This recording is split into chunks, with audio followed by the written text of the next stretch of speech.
All right, everybody, welcome back to the Corporate Real Estate Insider Podcast, episode 4. First and most importantly, I want to do a quick shout out to perhaps our only self-described fan who had sent us an email to podcast@thecreinsider.com. I'm going to read exactly what he said so I get this right. He said, "Wow, I didn't think it was possible to talk about these subjects without falling asleep, but you may have proved me wrong. Truly, there is no compliment that I think the four of us needed more. I also respect that you added in, you may have proved me wrong. To this one fan, I recommend that you continue to reserve judgment till the end of this episode. Today, we are going to be talking about major real estate headlines over the last 2 weeks. And then we also will be talking about a much more technical, creative deal structuring of leases and purchase transactions for companies. Definitely going to be one of the more detailed and technical episodes that we've had to date. And we hope that you enjoy, hope that you learn something new. Again, if you have anything that you want to share with us, any topics you want us to cover in the future, any questions, any feedback, any jokes that you want to send us like this one person, any compliments, you can email us at podcast@thecreinsider.com. So with that, let's get going. And Owen, I know you have a news story you wanted to kick us off with, so I'll let you take it from here. What's going on in the world today just kind of fascinates me because we get a lot of clickbait, media out there talking about a recession, and then, we've got interest rates that are still kind of going up, but albeit slowly. And I think about this in the context of like our clients, right? And the Labor Department reported that, non-farm payrolls grew by 500,000 jobs in January, which is a year-over-year growth rate of like 4.4%. It was triple Wall Street's expectations and the strongest growth for the first month of the year since 1946. And that's all great. I love the fact that people are employed, but as someone who represents tenants, hearing all the time that they're still kind of in a war for talent, it just gives me pause to be a little bit concerned about, our inflation rate and the Fed not acting aggressively enough. Because I think the worst thing that can happen is we go in for this, quote unquote soft landing, and we bounce along for the next 2 years at 5 or 6% inflation. And I think what needs to happen to get back to 2%, which is our target, is that we have to keep raising rates until we get there. And that might be a little bit of a hurt, right? It might be a little painful for some, and I'm not wishing pain on anybody, but I just find it interesting that anyone that shorted the market in December, expecting this big recession come the first year, was horribly wrong and lost a lot of money. And so I just find it interesting. And I wonder if you guys have any thoughts on that, on what's going on and what the Fed might do the balance of the year.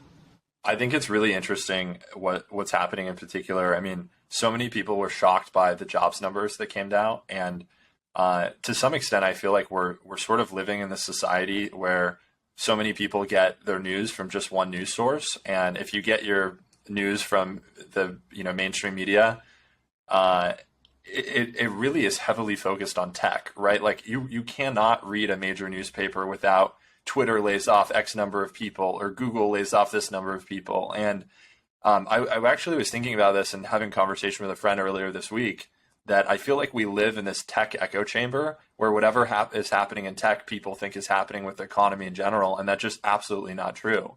So if you work at a tech company and you have a roommate or 2 or 3 or your friend group, and you all work at a combination of, Alphabet, Meta, and Netflix and 6 other companies that are tech, you might have had 2 or 3 people that have been employed your entire adult life that are now unemployed, and to be sitting there going, oh my gosh, this is just a brutal job market, yet we have the lowest unemployment rate in 53 years. So I think it's just important to think about this contextually in the perspective of the entire economy instead of just tech.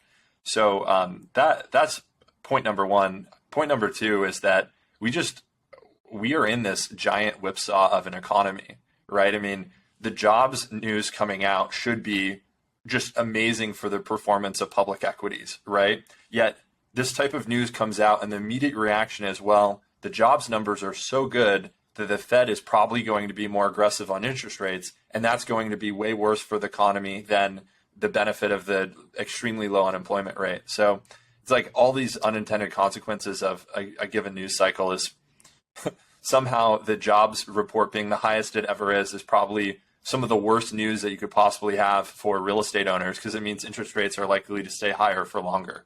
Totally agree. And one other just quick anecdote about the jobs market. According to the Labor Department, there are 2 available jobs right now, non-farm, of course, for every 1 available U.S. worker. I mean, and if you read the clickbait and all the news on tech and layoffs, you'd think that would never think about that. But that's the reality, is that there's 2 jobs for every available worker right now. Yeah, and you know what's interesting? Sorry, John. It's interesting. Literally just now, I got an update from the Journal that says the hottest markets for tech jobs are thousands of miles away from San Francisco, in DC and New York. There are more jobs for tech workers at non-technology companies on the market today in DC and New York and probably a lot of other cities. Let me try and bring it back to real estate. It's not really a news story, but it relates to the office market, where that's one sector I think we can all agree there's some softness coming in this increasing vacancy. What is it? The sublease availability across the country has more than doubled since 2019, now at around 250 million square feet. Massive signs of softness in the office market. And Owen, I wanted to throw back to you to share. I heard you tell the story this morning, and I think it'd be worth sharing here with the podcast group, that happened to another broker at another firm in your market that I think is really telling about what's happening in that space today. Yeah, there was a transaction. It's widely known now, but news broke last week that there's a law firm in Seattle that was negotiating a lease at a building not far from where I'm sitting right now. Lease got fully negotiated. Tenant signed the lease, went to the landlord's desk. A couple weeks passed by, no word from the landlord, no signed lease, fully executed lease, I should say. And the tenant got an unfortunate phone call, or their broker did rather, that the landlord's lender was not going to approve the lease. The loan covenants were such that the deal was too aggressive, meaning too cheap, for the lender to approve it, and the deal died. And then the tenant's back out on the street trying to find a new home. So that's a reality we have not seen in Seattle in 20 plus years. But I think we're going to see more of that as we move through this year, especially with the lower quality buildings that aren't benefiting from the flight to quality that's going on. Okay, one of the news stories that I want to talk about is specifically related to Tesla's announcement of their $3.6 billion investment into Nevada, which is focused on building Tesla trucks. And these are semi-trucks, not Cybertruck. And while that is newsworthy and interesting and worthy of discussion, what I really want to talk about and ask you all about is, whenever I read one of these headlines about these massive manufacturing companies that is out there doing a build-a-suit that's going to take 3-4 years to build, I think, what about all of the companies that don't have the luxury of being able to spend billions of dollars and wait 3 or 4 years to build a factory? Like, what do you do if you're a company that needs to start manufacturing later this year and you don't have a multi-billion-dollar budget? You know, Owen, I know that you work with a number of these fusion reactor companies that have very specialized real estate needs. Brian, I know that you work with all types of different companies in the clean energy semiconductor space. John, I know that you have clients across all those different verticals and also life sciences and like pharmaceutical manufacturing. How would you all approach that if you don't have the luxury of being Tesla, where you can plan on a decade-long basis instead of, you know, a year-long basis like many of the smaller companies that all of us have the opportunity to work with? I know what I'd do. I'd hire Tucker Hughes. He'd get it done. I think the answer, Tucker, is we're personally having very challenging conversations with our clients about timelines for all different sectors right now. There is a disconnect between the realities of executing a good real estate transaction, even if you have to pay a premium, and what companies need to be operational and providing their product to the marketplace. There's a massive disconnect. I've got projects going on that it could be anywhere from 6 months to 2 years of a disconnect. And what I've been telling them, I was just on the phone with a clean tech company last week, and this is what I told them. Now this set the table. They have a national consulting company doing site selection for them around the country. They've raised billions of dollars. They're engaged with a policy team in DC. What they don't have is an boots on the ground team identifying sites once they get to a particular labor market or a particular state for incentives. They don't have boots on the ground understanding the challenges of the particular sites within that marketplace, laying out timelines, and helping them determine long lead time items from a construction and phase-in perspective. Power, HVAC equipment, steel, all of the components that piece of their master timeline of the overall process, from getting incentives to producing product, they're missing that execution phase. So what I'm telling them is, look, let's get it, and it's early to be doing it because they don't know how much funding they're going to get. There's still a lot of variables on the table. Where are they going to go? Let's create a timeline. Let's create a process. Let's get into the marketplace. And if we have to take it and put it out on the shelf for 12 months, at least you know that the second you say go, it's 24 months before you can actually be starting to build product in your factory or build the machines to build product, depending upon how we do it, right? If we do a build-to-suit, all you're going to be doing in 24 months is likely building the machines that build your product. If we find an existing building, it's probably building product in 24 months because you're going to have 12 months of timeline and then 12 months to build the product that builds your product, which is all assembled and created on site. So I would say the answer is start the process really early and be aware of your timelines because they're much longer than they've been in my entire career and longer than a lot of people believe they are just sitting back at their desk today. I've got an idea for you, Tucker.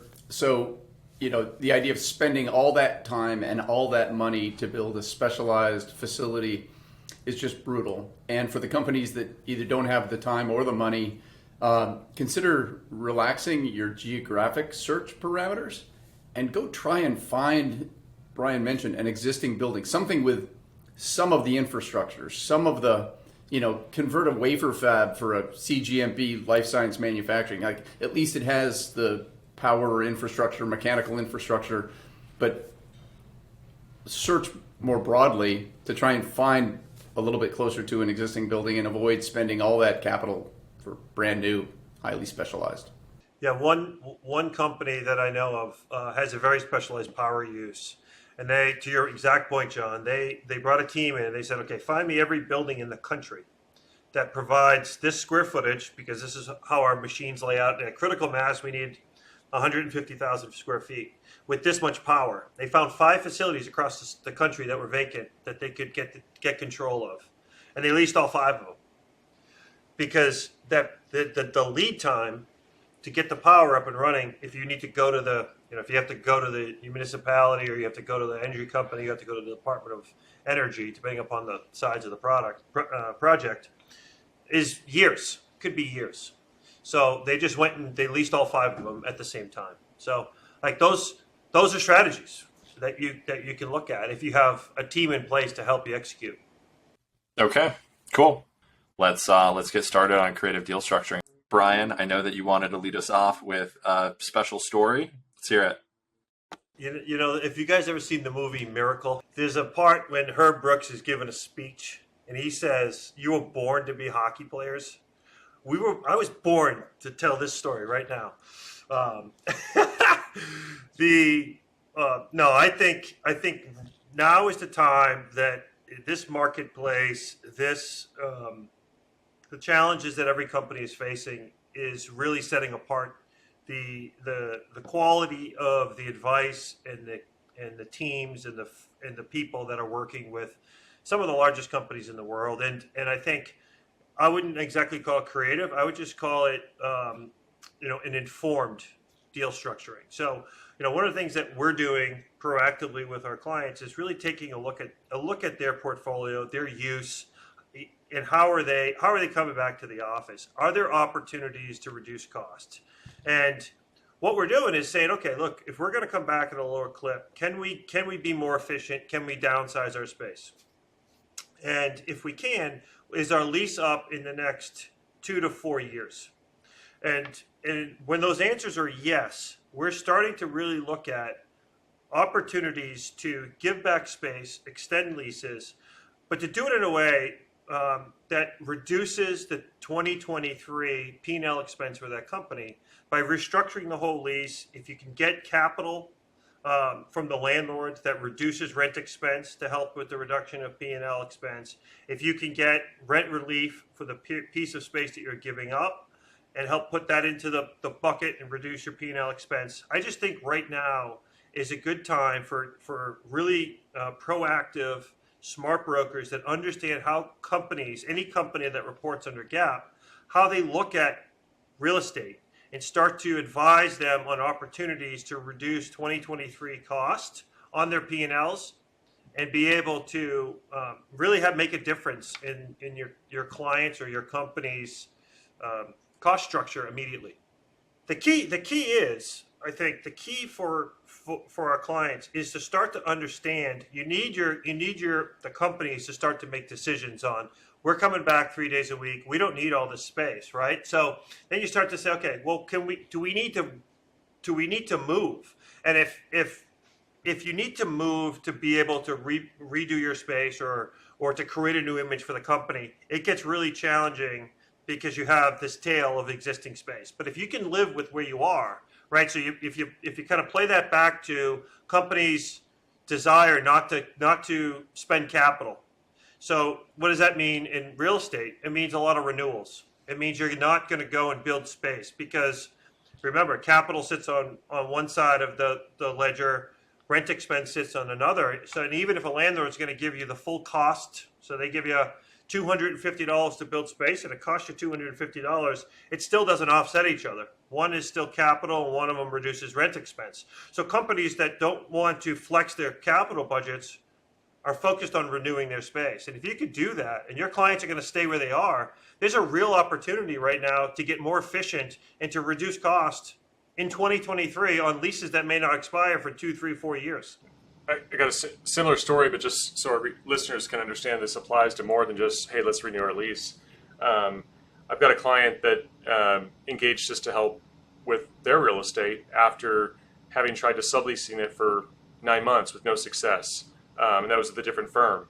I was referred into the company. We had a meeting, and they expressed their frustration about not being able to sublease their space. I suggested, well, you're right. It's a tough market to be a sublessor. Have you approached the landlord about maybe an early restructure lease where they recapture a portion of your space today in exchange for renewing the lease, in addition to getting some concessions to re-tenant their space with new finishes and so forth? So that was a transaction that came to fruition, closed, clients thrilled, because now they no longer have to be a sublessor and deal with subleasing space, but they were able to basically extinguish their lease on that particular floor, and then in exchange for renewing their lease on the floors they continue to occupy. So that's number one. The second one that I want to bring up is that I had a client in the Midwest who had a lease termination provision in their lease, and they hadn't even thought of trying to terminate the lease because the payment was pretty significant. But this particular market they're in, this metropolitan market, has a tremendous amount of availability, and there's a lot of landlords chasing deals. They're chasing credit and term. And so I calculated what the termination fee might be and asked them, what if I could get a landlord, as part of getting you to move to their building, pay your termination fee? And it was a significant check. And they said, well, that sounds fantastic. So we went to the market, met with a bunch of different landlords, some of which were very eager, some which weren't. It just so happened that one of the ones that was eager to do something we engaged with, and the deal's not completely done yet, but they're offering to pay the entire termination fee so they can get out of our lease in exchange for moving to their building on a longer term commitment. Clients thrilled because the building they were in is a building they don't want to go back to. The building they're moving to is one they believe they can excite their employees to come back, even though they're going to be back 4 days a week, not 5. So another example of not just looking at the obvious, which is, hey, that's a big check, I don't want to write that check to terminate my lease, or, oh, my only option is to sublease to get rid of space. I think the best brokers are those that get creative and look for opportunities when there isn't one staring you in the face, so to speak. Okay, let's see if this works. I've been sketching. I want to introduce you to the, what do I call it? My lease box savings model. One of my favorite opportunities is when we can renegotiate early. And in fact, let's just tear up the existing lease, maybe a year or 2 years before the end of the current lease. When the market turns soft, everyone acknowledges that. So here's what we get. You got this lease over time. You could wait to the end of the lease, move out and go find a cheaper space. But guess what? If we can tear up the lease and start over early, then we save the money that's represented in this box. And the only person that can do that is your current landlord. It's one of my favorite transaction structures. It only works in a soft market with the landlord acknowledging, and we can drive the leverage. But to tear up a lease and just forget those last year or 2 years, they're usually above market anyway. Anyway, tear up the current lease and save that money in the box. Yeah, and with the market as depressed as it is, a lot of times it gets challenging if companies are reporting on a GAAP basis to do that because they're straight lining their rent. So even on the P&L, the last 2 years of rent is lower than market, right? So you're actually even though on a cash basis you're paying less money, on the P&L you're paying higher. But we've had such a reset in the cost in many of these markets, or you can at least, on the surface they're not reset yet, but you can drive to a significant value in a lot of assets and reset that number low enough that you will have a P&L savings as well, even at the same amount of space. The real value comes if you can get more efficient. If your head count's decreased significantly enough to be able to take less space, where a landlord's still looking for term, you have that savings box jump grows significantly. So one of the things that I have saved clients, I ran the calculation before we hopped on this podcast so I could say this, but I've used this one very specific strategy to save my clients over $80 million now. And it's a very specific circumstance within the domain of beneficial occupancy. And for our listeners who aren't familiar with what that is, beneficial occupancy is basically free use or beneficial use of the space before the lease actually commences or before you start paying rent. And there's a specific scenario that a majority of large companies will encounter over time. And whenever you're moving into a new facility of size where there's significant landlord work and you're doing a tenant build, this opportunity will exist. And essentially what the opportunity is that instead of saying, hey, the landlord is going to turn over this space on X date, you say, I need you to turn over the project in phases. What's the earliest you can finish phase one? What's the earliest you can finish phase two, and so on and so forth. And sometimes there might be 4 or 5 phases. Just keep in mind, it's very hard for construction crews to build 500,000 square feet at once. I mean, typically they're building 50,000, 100,000 square feet. Then they move to the next 50,000, 100,000 square feet. So these large campuses, certain portions of them should come online at different times than the other. And if you go to a landlord and negotiate the ability to have beneficial occupancy on phases as they complete, and then have the commencement date triggered on the actual commencement date of the entire campus, then you have the ability potentially to use the vast majority of the project for a large portion of time before the lease actually commences. In one instance, because our client had very quick timing, we actually got a date from the landlord that we knew was completely inaccurate. We knew that there was no way that they were going to be able to execute on the timeline that they had proposed. And we had financially modeled to our client, ending up getting multiple months of beneficial occupancy above what the landlord thought that they were providing. And essentially in this scenario, our client had about 100,000 square feet of the campus that was fully operational, fully being used, hundreds of people working, out of this facility. And the final phase of the building, what triggered the final delivery date of the campus. And after the final delivery date, there was another 240 days before that lease actually commenced. So we ended up getting, at the end, almost a full year of beneficial occupancy on about 70% of the square footage that we leased.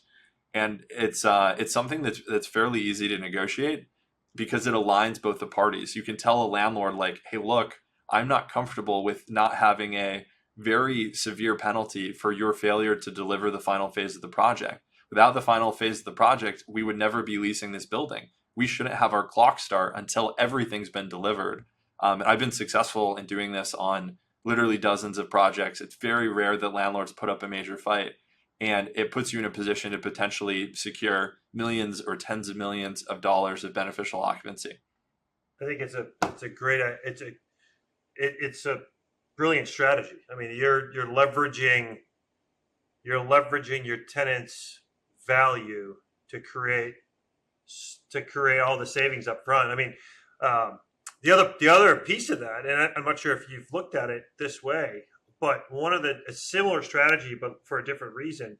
If you make the lease binding upon execution, but you push the commencement date out to to the delivery date, the tenant doesn't have to start paying rent on the P&L until the lease commences.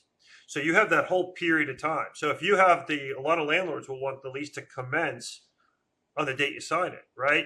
And that means the tenant has to start paying rent on the P&L before they start having beneficial occupancy.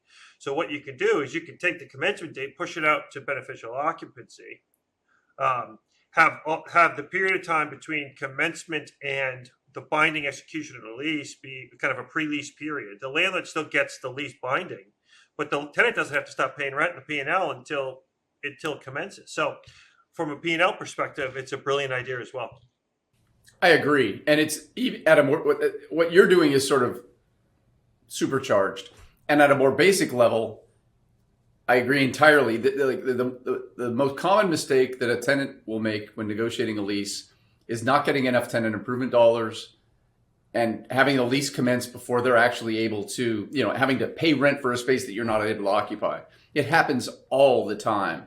So the idea that we instead, in the circumstance where it's a landlord build, they're responsible for delivery, we push that delivery and completion risk to the landlord, and that drives the commencement of rent. That on itself is something that a lot of tenants miss. Like, let's not pay rent for buildings we can't use until they're ready. Well, another thing to think about if we're talking about delayed delivery, commencement, etc., keep in mind too, under GAAP, under the new accounting procedures of ASC 842, amortization and the term starts on possession. And so I had a client that was taking down a building and we were aiming to sign a lease in December.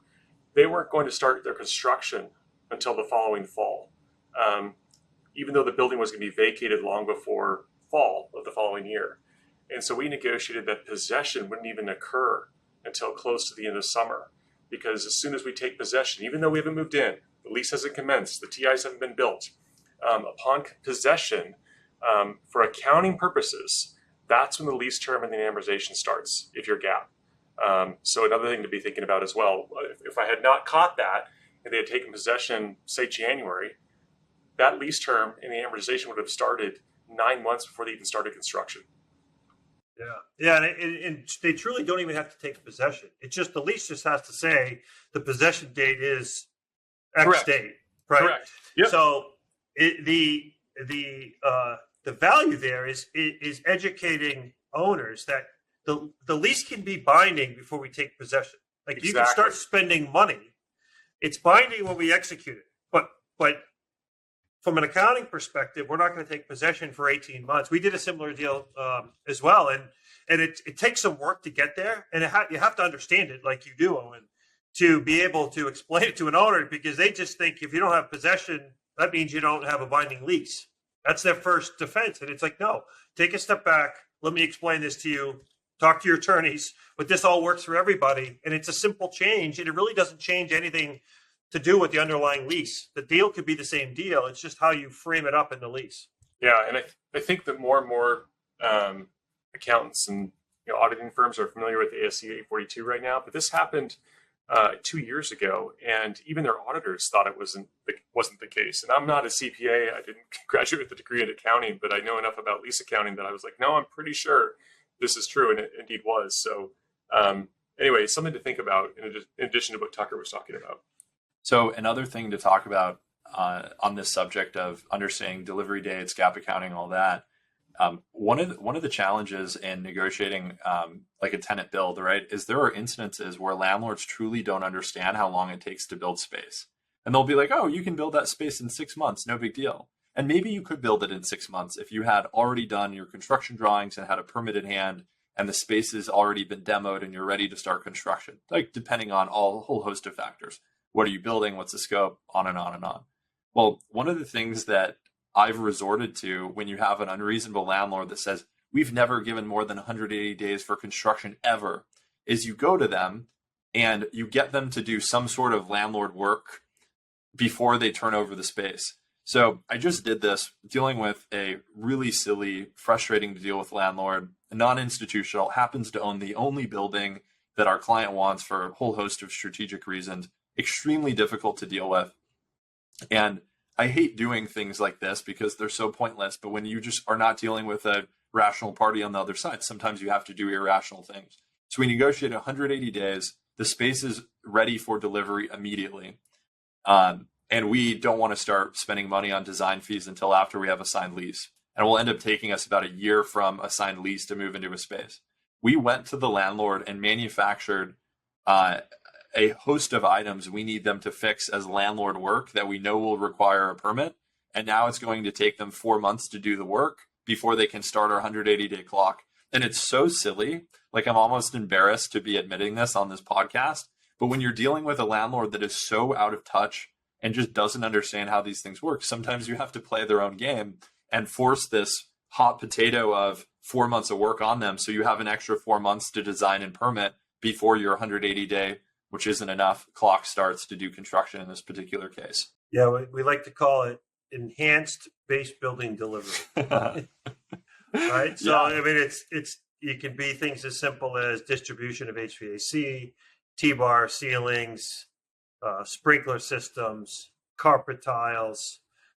Of course, the demo piece, right? Get the space demoed per your demo plan. Oh, we're still working on our plans. We got to get you the demo plan.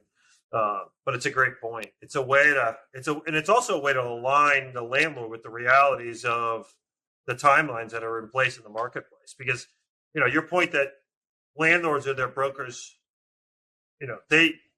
is it that they're over promising and under delivering on these timelines, or do they actually not know? I think it's more of the former. Like, they just say it takes 6 months, but everybody knows it doesn't take 6 months if you don't live under a rock, right? It's just a negotiation tactic to think that you could deliver space in the timelines that many landlord brokers are conveying, or landlords in general. Well, and think about all, for those of our listeners, right? Like, you've negotiated leases for office or industrial or whatever it might be, life science. Think back to those transactions and ask how many times, or look back and think about how many times you negotiated the base building delivery. So less the gamemanship that Tucker did, which was fantastic to get what he ultimately needed for his client. You can spend a fortune on just warming the space up to start your construction.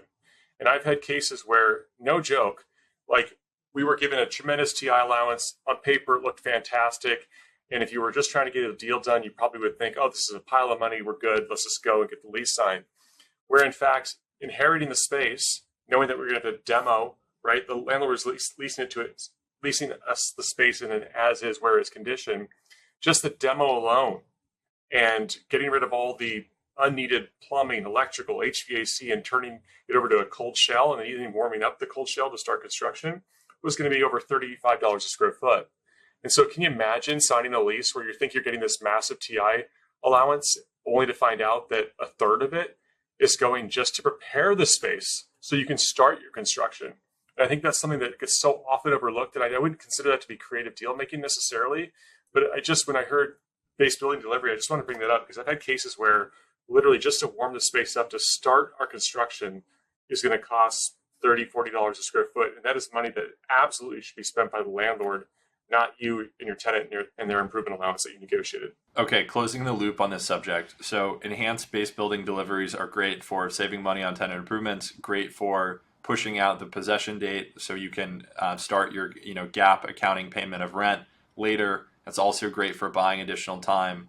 If you're not a GAAP company, or you don't care about GAAP accounting because you're a private company that doesn't have investors or isn't planning to go public or anything like that, in those types of circumstances, it can be really helpful at getting you additional time to do your design and permitting before you actually get possession of the space and do construction. Okay, another topic that I really want to make sure we cover is this idea of signing leases with single purpose entities.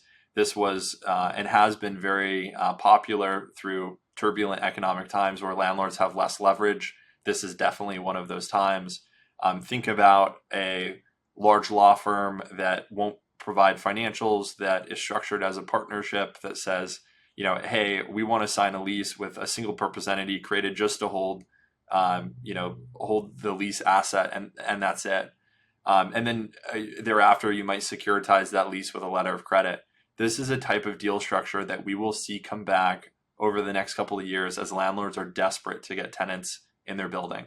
And when a lease like this is structured, it gives you essentially a perpetual right to terminate whenever you want. If you can sign a 10-year lease with a letter of credit that's equal to a portion of the tenant improvement allowance and free rent that you would essentially be walking away from if you terminate, if you can negotiate that and then have the letter of credit burn down over time, then you could be in a position 2-3 years from now, 5 years from now, where you're paying an above market rent and the cost to walk away by just forfeiting the letter of credit is less than the cost that is priced at a level where it would make sense to just eat that cost in exchange for signing a new lease. I think we're going to see a lot more of these over the next couple of years. So it's an interesting topic. I mean, I think we're going to see with the desperate landlords. I think we're going to see landlords trying to mitigate their risk a lot. We're going to see landlords like I think we're going to see. We want to see. You see landlords start posting letters of credit for TI allowances. You want to see landlords start, having real strong understanding of the debt structures within buildings. So, what is your loan to value? Who are your lenders? Having lenders at the table to sign long-term leases to make sure the deal is going to get done and it doesn't get thrown off course at the end when everyone's committed time, energy, and resources to do it. I think having tough conversations with owners over the next couple of years is going to be really important around how we are successful and how our clients are successful. Because you can get down the road with the landlord and you realize that they're trying to string it all together. They don't have the financial strength to be able to put the deal together. And you don't want to find that out at the end. You want to find that out early. So I don't know how creative that is, but it's good brokerage. We're entering a market again where we want to start reintroducing the right of offset. If the landlord doesn't spend the money, we can spend it and take it out of the rent wheel. I want to make sure that we also have time to talk about expansion options. I know all of us have really unique expansion flexibility that we've created for different companies that we've worked with over the years. I have a story that I'd love to start out with here, but would love to hear your stories too. Probably the most creative expansion option that I've ever negotiated in my career actually involved a single tenant building of quite some size and a multi-tenant office campus immediately adjacent, like a different property, but it's the next property over. And we went to this property owner and we negotiated a lease for about 5,000 square feet in the project. Put it in perspective, this company had a couple 100,000 square feet that we were negotiating immediately adjacent on the next parcel. And we went to that landlord and we said, we will pay you a above market rent in exchange for you giving us above market rights of first refusal on every single space in your building, in this multi-tenant campus that was well in excess of 100,000 square feet. We negotiated a whole LOI. Then we went to the owner of the couple 100,000 square foot building immediately adjacent and said, the only way we'll do your deal is if you pay for this lease. And you have the ability to sublease it if you want, but you can't do anything that interferes with our rights to expand. And that allowed us to get expansion rights on a building that we weren't paying for, that we sort of leased for no other purpose than to have rights on much larger spaces that we knew were rolling over time in that project.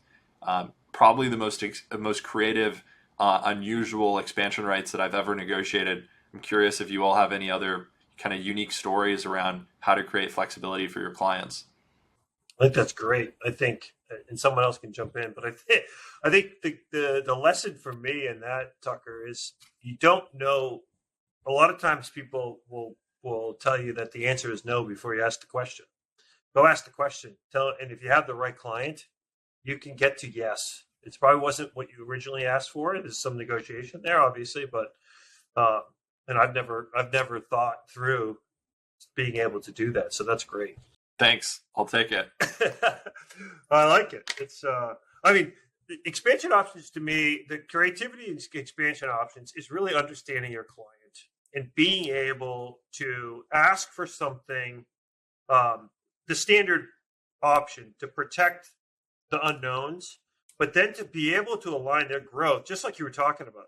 if you really understand your clients and you get to know what their business is and understand how the cycles of their business work, align what their needs are, just the blanket expansion, but then start to really understand what their needs are and align those with options and tell a story to the marketplace that's believable, that's real. And you'll be able to acquire options, because landlords like growing companies and they want to help. But where I see a breakdown a lot is if you don't have enough information and you just ask for the world without any support behind it, and then you just get shut down because it's only paper thin. If you actually have the story, you know what the client wants, and you're able to convey it in a way that it becomes critical to the success of the company, you'll get to yes a lot more often than you would if you were just kind of pushing paper back and forth.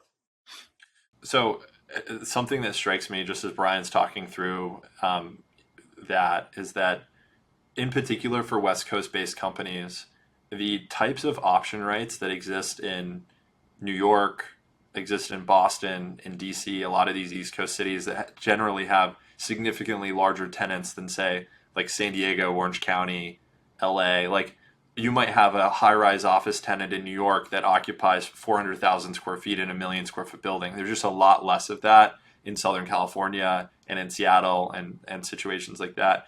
There are options that are pretty common in some of these major East Coast hubs where you may negotiate a fixed right expansion capability, where you may say, if at any point in the first 3 years of the lease, I have the ability to take up to 5 additional floors, and the floors will be within this block of space in the building, and I have the right to take those floors at the exact same economics that I took my initial premises for.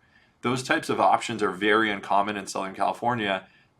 Yet there's no reason you can't ask for them. There's no reason that you can't secure them. And that's a much better alternative for a growing company versus leasing those spaces and either hoping you find a subtenant or hoping you end up growing into them. And in a softer market like what we're seeing today, it's going to be much easier to get those regardless of geography. Oh, and it looks like you've got something you want to add. Well, yeah, it's, we're in what is arguably one of the best times to be a tenant I've seen in 18 years of doing this business and serving the needs of tenants. And to think of a company, worst case, is just taking more space than you need. And I see it happening all the time. I saw it happen during the pandemic, especially with life science companies where they just took way too much space for the fear of not being able to have a path for expansion.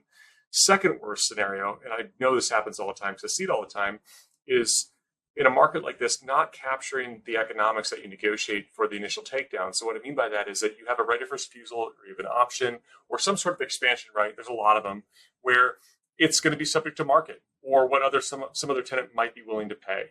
And what if the market turns around and all of a sudden the concessions we're getting today for our clients are a fraction of, or the concessions we're getting for tenants 5 years from now are a fraction of what we are able to achieve today. And so one of the things you can do on these rights is, let's say you're getting a $150 tenant improvement allowance, okay, for an office build or something.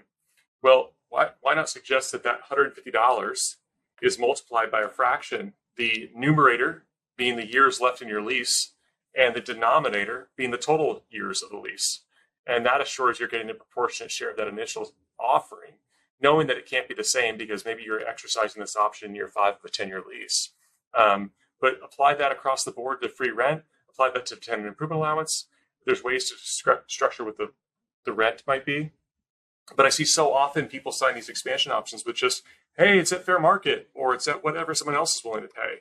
Well, I don't want to trust the work of some other broker that will potentially have a grave impact on what my clients ends up paying for their expansion right. And so it's now more than ever incumbent upon us to make sure that less negotiating these fantastic terms for what our clients are taking down today, allowing to make sure that we're preserving the effects of this market and the expansion options that we negotiate that maybe they'll likely exercise.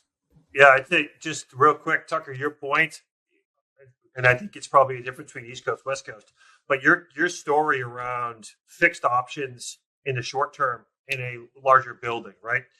One of the other concepts that is a little more creative is not to be able to match your deal but it's a most favored nations option that matches the best deal in the building that's done from the time you do your deal. And in the declining market, you could capture some real savings by picking up, even though you have your existing deals done, you're picking up the delta between that deal and the next couple deals that are done in the building. So those are another way to look at that as well. Yeah, I don't know about you, but Owen, John, and I, we always negotiate the best deals in the building, so that option's not really important to our clients. Got me. Okay, I have another topic that I want to jump into. This is a really quick hit related to parking. So this is a COVID phenomenon, but even before COVID, there was a certain type of company that might have a really high number of people that need parking, but a very low utilization rate. Think about a residential brokerage company where people almost never come in. They might have 10,000 feet, but 500 people that work at the company. Only time everyone's there is for an all hands meeting. People aren't at desks. They're, standing up in a, central room, standing next to people's cubes to hear, some sales talk or something like that. We've had a lot of success negotiating parking structures where instead of paying based off of a monthly parking rate based on the number of stalls that you have in aggregate, but instead you pay a monthly price, and the stalls are based on your average daily usage of stalls during the month. Almost all of the buildings have the technology to do this, and if they don't, they probably should upgrade their parking technology. You can do this type of parking structure for a company that might have, 500 people, but on any given day, on average, they only have 66 cars in the garage at one time. And you've now just reduced their parking costs by about 90%. So these deals are happening. It's available. You should be at least exploring it. Of course, the landlord could say no, but far more often, the landlord will say yes. Can you do the same thing for office occupancy? So you pay on an average occupancy per month? Well, while we're on the subject of parking, I had a transaction where client needed so much parking that it couldn't be accommodated in the building, but they love the building and they wanted to figure out a way to make it work. So the deal was, well, we're going to have to go find some more parking. Well, in order to satisfy their parking demands, it wasn't like we could just be across the street because this was in a downtown location. So we secured a parking lot about 1.5 miles south of the city where we pre-committed to leasing so many stalls, basically on a 7-day-week schedule. And that was going to come at an added expense. But then the question became, well, how are we going to get these people from this parking lot south of the city back into downtown? And we said to the landlord, hey, we're paying for the parking, but if you're our partner here, you need to help us find a way to get people back into town. And so the landlord offered to run a shuttle for us on a limited schedule. It wasn't a 24-hour shuttle. The caveat being that they could also use the shuttle to service other tenants in the building should they have a similar need someday, which was fine with us because if the shuttle's running more places, that actually could be accretive to what we were trying to achieve. But another example of solving for parking where, it wasn't all on site. We had to put a bunch of people off site, but having a landlord partner with us and committing to running a shuttle, which my client wanted nothing to do with. Yeah, this also makes me think of one of my pet peeves is where a landlord, the proposal is written such a way where we are committing to lease X number of parking spaces at landlord's prevailing rate. Wait a minute. So now I have to rent it from you regardless of what you charge, as opposed to getting to choose. Suppose I downsize. I have half the number of employees. I can't reduce the number of parking spaces. So the idea of a fixed number of parking spaces at landlord's prevailing rate is a real trap. So I have a few specific questions that I want to ask to some of my co-hosts here. Before I do that, I have a couple of quick hits that are not necessarily creative, but are things that are good brokerage and might not be thought of on every transaction. So first of all, you can almost always negotiate the ability to convert your free rent to additional TI allowance dollar for dollar. If you don't do this up front, then sometimes landlords will try and charge you some interest factor for funding the money day one instead of maybe in month 6 or month 12 or something. But most landlords will agree to this up front because it's more money going into their building. The second thing is that if you don't have 100% finalized pricing for a transaction, negotiating the ability to amortize in additional tenant improvement allowance or also amortize out additional tenant improvement allowance is super valuable. You don't want to be in a position where you don't have enough TI dollars, but you also don't want to be in a position where you have too much and you're searching for ways to use it. And in exchange for that extra $10 a foot of TI allowance that you aren't using, you've ended up paying 10, 15 cents per square foot more per month in rent over a 10-year period or something. If you're a large tenant, negotiating the ability to self-perform your own property management, whether it be security, janitorial, building engineering, repairs, maintenance, anything like that, is super important. And it's also additional leverage if you're unhappy with how the landlord is performing in their property management duties. Almost no landlords will say no to allowing you to do that. If you have a larger than market security deposit or letter of credit, negotiate a burn down. Almost every landlord will allow you to burn down, even if you don't have good credit, these financial securitization instruments over time. You should have a combination of passive burn downs over years of the lease, but you should also have performance-based metrics. Say that you're a fast-growing venture-backed company. Well, you might have a threshold that says if you raise X dollars at a certain valuation that the letter of credit is reduced. You should add these things in. They're really easy to secure. The other thing is that, and this is in particular for large users leasing buildings that could otherwise be multi-tenanted, and instead you're taking them as a single tenant, you should always make sure that you're capturing all of the value that the landlord does now not have to deal with as a result of it being a single tenant building. This would be furniture in common areas, wayfinding, site signage, things like that. These are costs that they would otherwise be incurring. You can remind them of that. You could even say, send me what your common area furniture budget was. That should be this client's money. And then also in the form of downtime. I mean, it's a great way to negotiate a phase into a building is saying, we're taking the entire building day one. There's no way you would find that many companies in a multi-tenant scenario that quickly. So anyways, these are all just good brokerage. Some of these are probably fairly obvious to everyone listening. If you're an experienced director of real estate, imagine some of those are kind of duh, but important to ask for those. So I want to go next to Owen, and I want Owen to specifically talk about negotiating roof rights and how insanely important these things are going to become as more landlords put solar on their roofs, as well as other things on the roof. If you don't have these solar rights, then you're potentially in a position where you have no seat, or if you don't have these roof rights, you're potentially in a position where you have absolutely no right to negotiate with the landlord. And if you do have them, you could create insane value for yourself. So Tucker, yeah, I mean, roof rights are really, really important because there are states throughout the nation where power costs are really high, and thus it can make installing solar a win-win for potentially the landlord and the tenant. I think what you'll start to see over the course of the next, let's call it 5 to 10 years, is a lot more landlords in states like California and Massachusetts, where power costs are really high, moving towards solar. The Biden administration, as part of their Inflationary Reduction Act, extended solar credits. And so not only does the landlord have the opportunity to lease their roof to a third-party provider who would install the solar, but they also get tax incentives from the federal government by installing solar in their buildings. And so typically what happens, like let's say you're a tenant that doesn't have exclusive roof rights to your asset, to your building rather, and you're in some cases you might be the only tenant. Landlords have the right to lease their roof to a third party. And usually these roof leases go for 25, 35, or even potentially 50 years.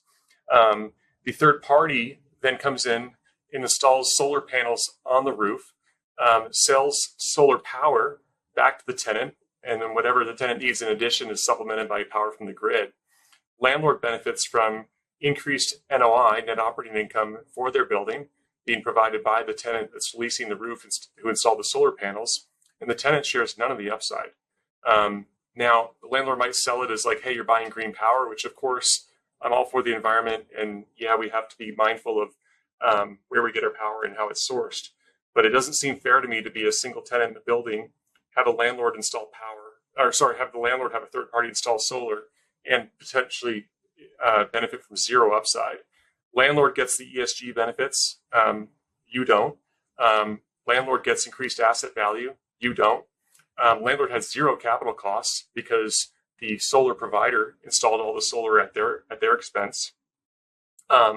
And there's, again, just no upside to you, the tenant. So again, not suggesting solar is a bad idea, but just be very, very mindful of that, especially if you're in a state that is conducive to installing solar. And those are those states that power costs are very, very high. And so just to give you an idea for those of listeners, what states those might be. Think about it if you're in California, Nevada, Arizona, Colorado, New York, Massachusetts, Maine, and Maryland. Full disclosure, I'm actually an investor in one of those companies. And so the good news is, great. Let's see more solar on more of these large rooftops. How many times you fly into a city and all the industrial buildings around the airport, you look down and they're all these big, naked, beautiful rooftops. I mean, they should all have solar on them, right? And they're all going to in the future. That's just inevitable. This is where we're headed. Where it hasn't been deployed yet is in these leased buildings where the landlord owns the rooftop, but the tenant's paying the electric bill. So yes, over time, landlords and tenants are going to come together in the places where it's saving money to deploy solar, and it's a negotiation about how much of that solar savings is shared with the tenant and how much is captured by the landlord as increasing NOI. This is great. This is exactly what we're here to do, is to bring landlords and tenants together. Let's do more of that. And if you can protect your roof rights in the lease, great. It also has to do with roof responsibility, age of the roof, lease term, all these things come into play when you're talking about working together to put solar on the roof. I think the key here from Owen is that you have to negotiate roof rights if you want a seat at the table to be able to negotiate. This is like, if you don't have roof rights, you don't have the ability to negotiate whatsoever. And this is just going to happen. If you do have rights, then you can go proactively to the landlord and say, hey, we control the roof. We understand that, a lot of these leases, you can secure the right to install your own solar panels, right? But you could go to them and say, we'd like to partner with you on the installation of solar panels. We'd like to split the increased net operating income that you get to the building for the duration of our lease term and any option periods. And thereafter, it could be 100% yours. So anyways, let's go to Brian. It looks like you had a comment on this too. Yeah, just two things. If you don't control it, you are at the mercy of the landlord and what they think is the best for you in the building. So what it does give you, and I've run into this with clients, is we're negotiating a lease, it increases the risk they have, especially in specialty manufacturing or any type of environment that they want to keep confidential. You have third parties showing up on the property to inspect them, maintain them. You have employee concerns because you have introducing another vendor to the property. What is the frequency they can go? Do they have access to the building, or is it just the roof? All this complexities that if you put the rights in the lease early on before you sign it, partner with the landlord, it doesn't mean you can't get the benefits, but it's that partnership that is the real key. Because if you don't, you could be in a position where you're left outside of the room when they're trying to figure these out, across, because it's going to come, right? It's going to come, and you want to see it at the table. And I will add, don't just think about the roof. I did a transaction in Texas where they have covered parking, not structured parking. I'm talking like carport type parking to shield cars from the brutal sun or hailstorms that are very prevalent in the south central part of the United States in the summer. Landlords can install solar on those things as well. So again, solar's great. Just make sure if you're a tenant of size, you're participating in the upside that the landlord's going to realize. One of the things that I wanted to ask Brian to talk about, because I know he has a lot of experience with them, is this idea of equity leases or shared participation in the equity stack based on the value you bring to the transaction as a tenant. Yeah, Tucker, this market is creating a lot of opportunities for large users who are doing likely single tenant or new construction, kicking off a new construction project to participate. And typically, you're going to get no as your initial answer because there's already a capital stack in place for these developments, or if it's an existing building, there's already a capital stack in place that's predicting an exit. Well, in a market where you're bringing all of the value, you can push the issue, and you will be able to create some sort of a participation in the exit. It doesn't mean it's going to be $1 of profitability. It could be at some tranches, but the where I've been successful in doing it is being able to give the landlord some sort of a reasonable return based upon your potential lease, and then you look at a sharing above that return, right? So you have to do the work up front to understand the value of the asset without you, the value of the asset with you, or the new asset with you. Give the landlord a reasonable return on that, and anything over that you will start sharing on a sliding scale based upon a value that will appreciate depending upon where the transaction ultimately ends. And what it does is it creates an opportunity for your client to benefit. They could either take the cash and invest it back into the building. They could take the money and pay down rent. There's all different ways that you can structure it. But what it does is it aligns you and the landlord to realize that all of the value of the transaction is coming from your client and the tenancy of that company. Let me take a shot at a version of this. So I've done this a few times. And the way I characterize it is as follows. It's like, I wonder if you all have seen this. If you're going to sign a lease on say 100,000 foot building, it's sitting there empty today. The minute we sign a lease on that building, we've dramatically increased the value of that property. I've had various times through my career where some investor maybe comes to me and says, hey, by the way, before you do that, if you've got a deal like that where the building's for lease or for sale and you're about to lease it, bring it to me instead. Let me buy it and then you can lease it for me. Because they want to capture that value you're creating when you sign the lease. Okay, I've never actually done that. I've never slipped an investor upstream of my tenant to capture that value, but it points to the value that we are able to capture for the tenant in the same way. Just recognize that the minute we sign the lease, we're taking the time vacancy, the risk, all off the table for the landlord, and now it's a leased asset. So see the value and capture the value. So one of the ways to capture the value very directly and clearly as a company is to just get the property in escrow yourself. And if you can secure the property in escrow on a 90-day period or some period that's long enough to do due diligence and also find somebody to purchase the property, then you never actually have to close. I mean, the vast majority of commercial purchase and sale agreements have the ability to assign the PSA to anyone that you like. Typically companies are buying it with insert company name, LLC for this property type of deal, or assignee. So you might be able to assign the purchase contract to a developer or a landlord that and you've run a competitive bid process to provide the most compelling terms for yourself. And it looks like you've got something to add too. We've done this a bunch of times. I work with a private equity firm, and there's been a few times where they've been evaluating the acquisition of a specific company, where that company has a very short-term lease left in place. And I've said to the private equity firm, like, hey, if we want to, why don't we, if you're looking for a long-term place, it's a manufacturing company that needs to be in the space. It's highly specialized. They're going to end up signing this, a 15 to 20-year lease anyway. Let's go out and buy a piece of real estate, put a long-term lease on it, and do a sale immediately thereafter. In two instances, we've closed simultaneously on signing the lease and selling the building. And my client benefited in the arbitrage and made millions of dollars literally in a single day. And so that happens often. And if people aren't thinking about that, you're just giving someone else the upside. Yeah, I mean, I've done it similar, but it's back to what John was saying.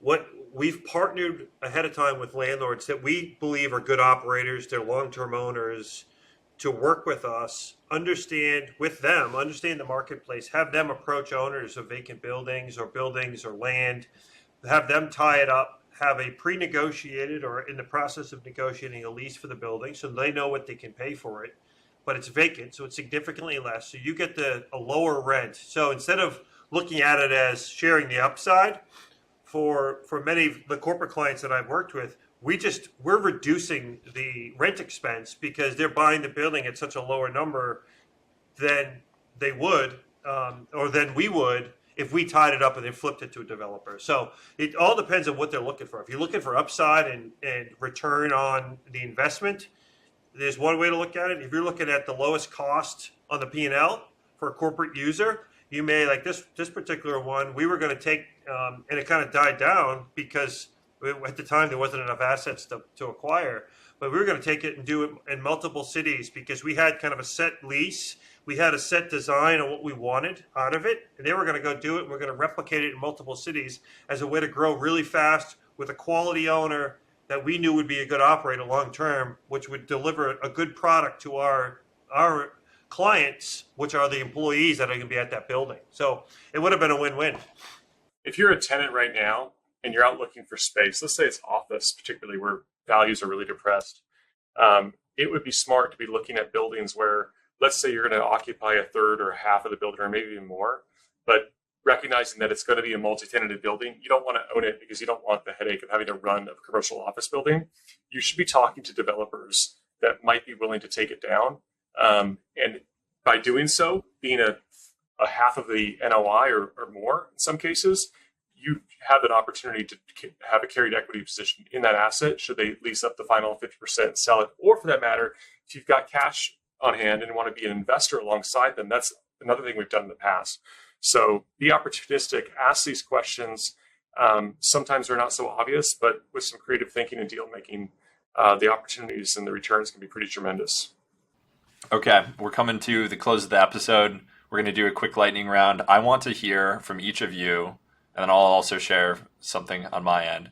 What is the most unique, interesting, or thing you're most proud of? Any of those topics that you've negotiated in a lease at some point in your career? Let's start with Brian. Yeah, thanks, Tucker. So real quick, I had a client that was trying to determine how they wanted to put an asset on their books. They were putting a large investment into the building once they took it down. So we actually negotiated a purchase of the asset and a simultaneous lease of the asset, and had the right to determine if we're going to buy it and take out the developer or lease it from the developer long term, all the way up to the point of effectively delivery of the building, which was pretty cool. Tucker, earlier you were talking about amortizing TIs into a lease rate. And if you've ever thought about it, it's a horrible deal for the tenant. It's like the gift to the landlord that just keeps on giving. Because not only does that loan payment, it's effectively a loan payment. The landlord's acting like a bank, loaning you the TI money, you're paying it back with interest over the term of the lease. But it never goes away because the rent is higher and it's going to continue to be higher based on this amortized TI cost. What's more, they're including it as an additional rent, which goes into base rent, which is now subject to the cost of living adjustment. So you thought you were getting it amortized at 8%? No. It's much more because it's now subject to an annual escalation on with the base rent as well. So I did this once. I don't know if this is ever going to be able to be done again. We treated the TI amortization as a loan. And at the end of the lease term, it went away. And the renewal language was structured in such a way that it would not give any value to the previously spent tenant improvement allowance. That loan actually went away. Mine happens to be similar to my earlier comment, where I had a client that was out looking for space. We knew what we were looking for, and one of the buildings that we were looking at that was for lease was 100% vacant. And landlord was eager to lease us a space, but I said no thanks. But we also didn't want to buy it. But I said to my client, gosh, if I could find somebody, I know plenty of landlords that would do this, that could come in, make an offer to buy this otherwise vacant building, knowing they have you in tow, and knowing that they're willing to give you a portion of equity should they turn around and flip it, which they ended up doing 3 years later. I think this could be a win-win. So long story short, I just told you what happened. They leased the building, had a new landlord that came in and bought it. The seller didn't know that the buyer had my client in tow.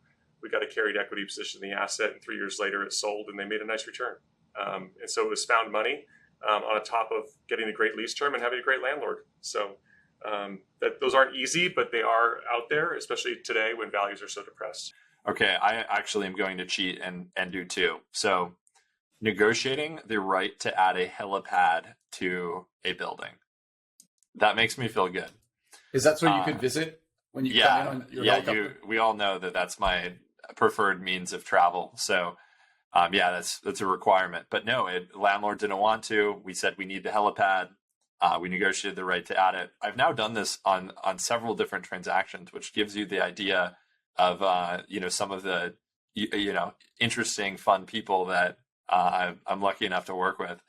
Then the other thing that I'm really proud of, beyond just driving around town and seeing building top signs of companies you represent, which is one of the coolest parts of working in this industry, is actually getting streets renamed for your large clients. So I've only had that happen maybe a half dozen or so times, hopefully another half dozen or so in the coming years. But when you can rename a street after your client, that's pretty special. And for any large company bringing a lot of jobs to an area, it's very doable and might be something that you're not immediately thinking of, but you should be, because it's very cool to have a street named after your company. Or Tucker Court. Yeah. Tucker, can I ask you a question? Because this is very LA. These are great stories. Do you have to be specific if the helipad is for manned vehicles versus autonomous vehicles or helicopters, or is it just blanket helicopters on the pad? It's just blanket helicopters. You don't want to Good. limit yourself to just autonomous helicopters. Come on.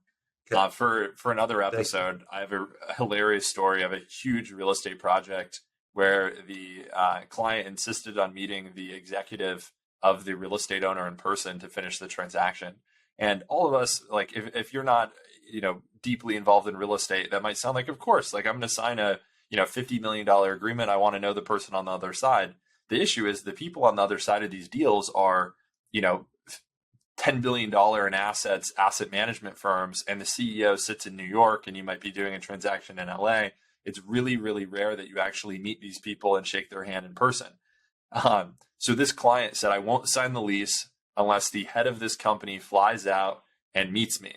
And in the meeting, he goes out and says, by the way, I don't want to sign this lease until we add the ability to have a Chinook helicopter land on the parking garage. I'm not kidding. This deal flashed before my eyes. I wasn't sure if it was going to happen. And after legitimately like a 15-minute discussion of getting, not in the lease, but promises that if this individual could get it approved by the, local jurisdiction, which was an impossibility of that ever happening, that he would go to bat and do everything he could to get it added for him, and sign the lease a few minutes later. We will wrap up with that. Hope that our listeners learned something and that you enjoyed what was probably one of the more technical episodes that we've released so far. As a reminder, you can email us at podcast@thecreinsider.com. We love hearing from you. Hopefully our one self-described fan who did reach out to us after last episode, hopefully we hear from you again. We love nice compliments. We also love suggestions around which topics to cover. So with that, we will see you next time, and thanks again for listening.